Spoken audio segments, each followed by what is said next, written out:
დიდგანვე წმინდა გიორგის და ეს იმიტომ რომ მუდმივად იყო ჩვენ წინააღმდეგ ბრძოლა, რომელ ბრძოლასაც მტერი გვიმართავდა და დღესაც გჭირდება ჩვენ წმინდა გიორგის შეწევნა, რადგან ის არის მტერთა მძლეველი და ჩვენი შემწე.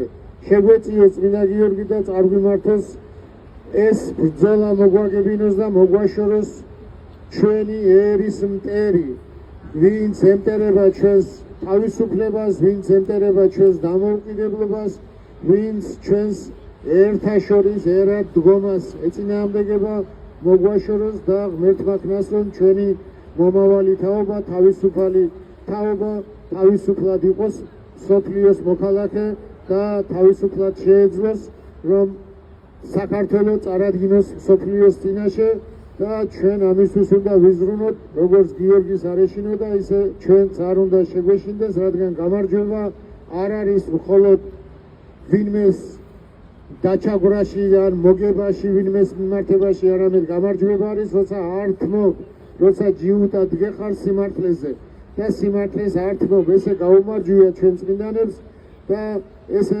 დაუღრიათ სისხლი, მაგრამ მე იმედი მაქვს, რომ ჩვენ არ მოგვიწევს სისხლის დარღვევა, ისე გავიმარჯვებთ ჯიუტობით სიმართლეზე. ღმერთმა ძალა მოგცეთ, რომ აი ეს პროტესტი გაძლიერდეს და ამ პროტესტმა ნაყოფი გამოიღოს, რომ ჩვენი ქვეყანა განთავისუფლდეს ამ ბოროტებისაგან, რომელმაც მოიცვა. შეგვეციოს წმინდა გიორგი იყოს ჩვენი მეოხი ქრისტეს წინაშე.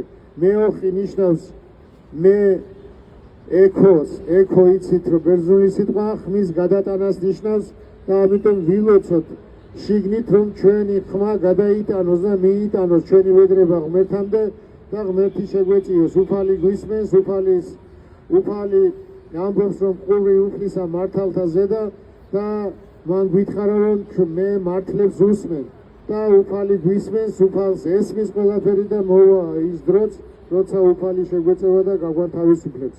ამისთვის აუცილებელია მტკიცედ დგომა, მტკიცედ ბოლომდე. შეგვეციოს უფალი.